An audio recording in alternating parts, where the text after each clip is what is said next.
Hello, souls and demons, and welcome back. Today's story is called Auburn Locks, written by TOA. And with that, sit back, maybe share the show with your friends, and enjoy. Tell me again, why do you shave your head?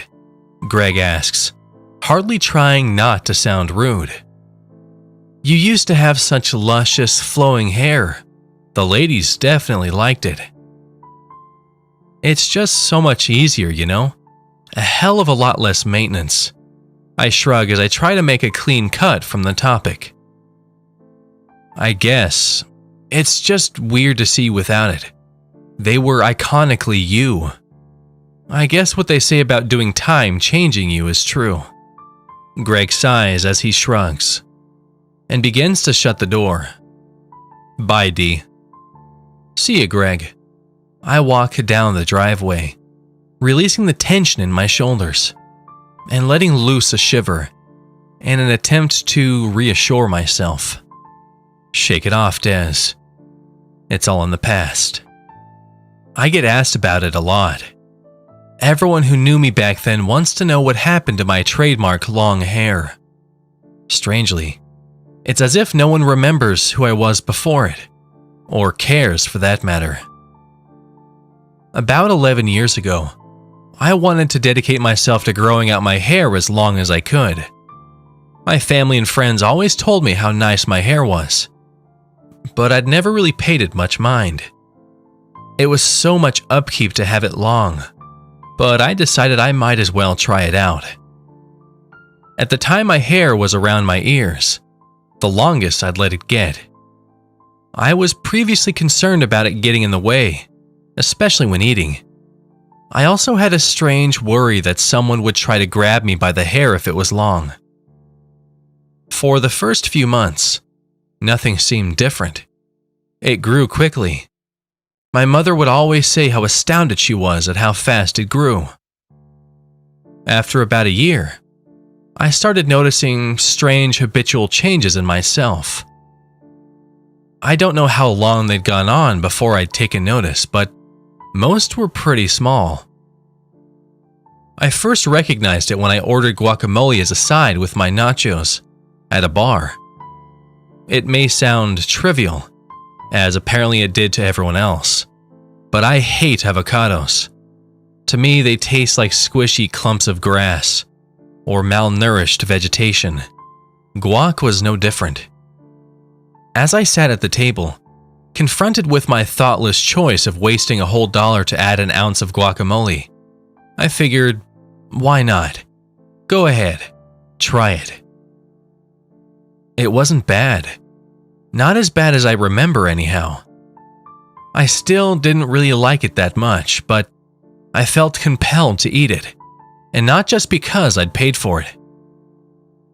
I know, that little anecdote may seem contrived, but it was just the first of many instances where I'd felt myself strangely compelled to do unusual, uncharacteristic things. I started buying expensive conditioners, only shampooing once, maybe twice a week. Eating a high-fat, moderate-protein, super low-carb diet. It started gradually, until I realized, due to a friend's comment, I'd basically been eating a ketogenic diet. I couldn't put on a hat. I simply found myself unable to do it. I'd never been a hat person, but the thought of wearing one now made me physically ill. The vain side of me blinded my concerns of these strange habitual changes. Every time I'd leave the house, absolute strangers complimented my hair. I'd see heads turn, jealous girls, children who just wanted to feel how soft it was. I was content enough with all the changes in my lifestyle. They weren't causing me harm. Really. Or so I thought. I'd gone to my doctor's for an annual checkup. As thorough as he is, we did some routine blood tests. He called me about a week later with the results. Your biotin, vitamin E, and vitamin D levels are low.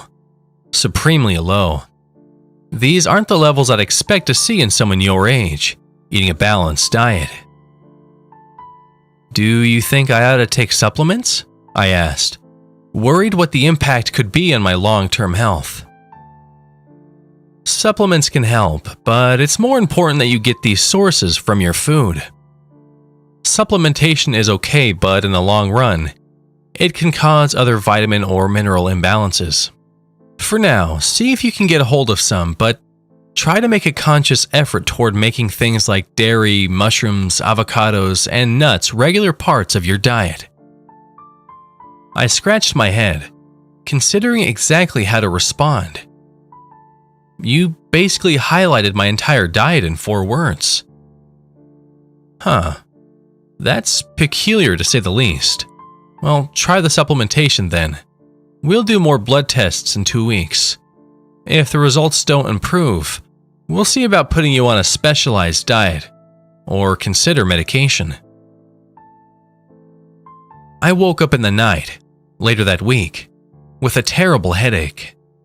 It felt like my brain had thousands of tiny needles stabbing into it. I went to the bathroom, turned on the light, and opened the medicine cabinet. Holding the weak painkillers in my hand, I noticed something peculiar. I froze. I was standing completely still, but through my peripherals, I could see my hair moving. Not a gentle swaying or a lift caught by a draft. Actual movement, as if it was wiggling. I closed the cabinet and stared into the mirror. The hair was visibly growing, both in thickness and length. I started to stagger backwards, afraid to even touch the hair. A small voice in my head said, "Calm down. It's just a bad dream. Lay back down." I did. As soon as I lay down, the headache began to soothe, and my eyelids felt heavy. Just before passing out, I thought I saw a lock of my hair creeping towards the multivitamin bottle on the nightstand. When I woke in the morning, I wasn't sure if last night's events was a nightmare or a reality. I was desperate to shrug it off, but the luxury of ignorance didn't last long. I walked to the bathroom once more and looked at my reflection. No wiggling, no spontaneous spurts of hair growth, although it did look longer than I remembered. I reached for a pair of scissors to trim a bit. As I reached for a lock of my hair and held it taut, my body froze up. I could feel the hair begin to wrap around my fingers. "Stop," the voice in my head began. "That's not yours to cull." I felt powerless, paralyzed. Fear cascaded over me, from my head to my shoulders down to my toes. Was this the hair? Was it somehow able to stop me? I fought against the paralysis with all the strength I could muster, edging the scissors slowly towards my hair, watching this peculiar scene of a man struggling against himself in the mirror. Then I felt it creeping. Before I noticed it in the mirror, a large python of hair snaked its way around my neck, forming a firm collar. "Do not struggle. Let it be." I forced the scissors open with what control I had left. The cord of hair around my neck began to constrict. The voice in my head grew louder. "This body is ours now, but we may share it for a time. If you fight, you will suffer." I tried to scream, but with my throat bound, a gaspy squeal was all that I could muster. I dropped the scissors and fell to my knees. The loud thump of my knees against the floor was muffled. I hardly noticed it. My vision began to darken, muscles relaxed, as I let the lightheadedness grow into unconsciousness. I regained awareness sometime later. I was standing upright in a park halfway across town, I wondered how long I had been there. Reaching for the phone in my pocket, I felt it was damaged. I slowly removed the useless brick of heavily smashed technology, attempting to rationalize all of this. Was it drugs? Alcohol? I didn't touch that kind of stuff normally, only on special occasions. Perhaps the effects of the vitamin deficiencies. Listen to me now, my puppet. You have proven an apt host, and for that, you are in our graces. Do not forget, it is we who pull the strings now. I could feel a disgusting wiggling all over my head and down my back. The hair seemed as though it was relishing the moment, laughing even. I'm insane, I thought. I've lost my mind. I need to be institutionalized. I began to walk, only I wasn't doing it. My legs moved, my feet carried, but I had little choice in the matter. Then, I blacked out again. That was my life for about 2 months. I'd gain consciousness for small snippets of my life, sometimes in the middle of conversations with people I knew, in which the moment I tried to talk about the hair, I choke up and eventually lose consciousness once more. I felt as though I was little more than a husk, a vessel for whatever strange creature my hair had evolved into. I began to feel so hopeless. It didn't appear as though anyone took notice, or even knew what was going on with me.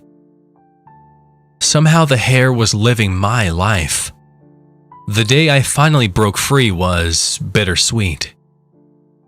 Again, I regained consciousness. This time, I found myself in the middle of intimate relations. I knew the girl, but not well. I think I went to high school with her many years ago. Blonde Stacy. Everyone called her, due to there being 2 Stacys. We weren't in contact, so I have no idea how any of it happened. I stopped thrusting and hastily withdrew from the bed we were on. I didn't know this room. I had no idea where I was. Whoa, what's wrong? She asked me, genuine confusion in her eyes. Where am I? How the hell did I get here? Why am I with you? I clamored for answers. No time to explain. Wow, here's a question for you. Why are you being such a dick? She exclaimed, as she pulled the bedding up to her neck to cover her naked body. No, I'm sorry. You don't understand. I'm not in control of my life. I was cut short. My tongue stopped wagging. I'm still surprised it let me get that far. Was it toying with me? I heard soothing words, apologies, spew from my mouth like spoiled honey. I returned to the bed, peeled back the blanket, revealing her bare form, and proceeded to mount her once more. I kept fighting, but was powerless. I saw from the corner of my eye a thick lock of hair extending down towards her, mingling my auburn locks with her blonde curls. Then another, and another. Her hair was curtained by my long hair. She grabbed a handful, in a lover's passion, and began to pull. The remaining hair quickly wrapped itself around her neck and began to tighten. She smiled at first and pulled harder. So too did the hair squeeze more intensely. She began to panic as she realized it was the hair itself doing the choking. More strands appeared, erect in front of her face, slowly piercing down as if to penetrate her facial orifices. She began to kick and struggle. Finally, the hair withdrew me from the coitus. My body had finished, much to my disgust. The hair seemed only to focus on whatever it was trying to do to her. I could feel her panic. I wanted to help her. I fought for control as hard as I could, until finally, I regained some semblance of power. She had ripped the clump of hair out of my head. Strangely, it was painless. It must have somehow weakened the hair's hold on me, but it hadn't stopped strangling her. I saw a picture frame on the nightstand and reached out and smashed it against the smooth wooden frame of the bed. Grabbing a piece of glass tightly in my hand, I began to hack and slash at the hair. Blood streamed down my hand from where I gripped the raw, jagged chunk. With every single strand I sliced through, I began to feel more and more in control, until I finally cleaved all of the hair connecting my head to her neck. I fell back on the bed. Relief began to tingle through every inch of the body I fought so hard to reclaim. I felt whole again. I sat forward, grinning. I must have been a twisted, bloody visage. My meager moment of glee was severed the second I looked back at blonde Stacy. The hair was still firmly wrapped around her neck, some strands slowly wiggling towards her nostrils. Her thrashes and struggles became little more than pathetic convulsions. I could see how powerless she felt. I knew it all too well. I leapt forward, grasping at the hair and trying to tug it loose.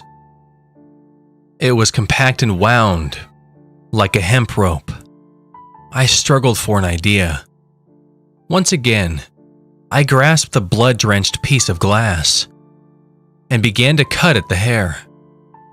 I tried to wedge between the soft, pale skin of her neck and the Auburn leash that bound her.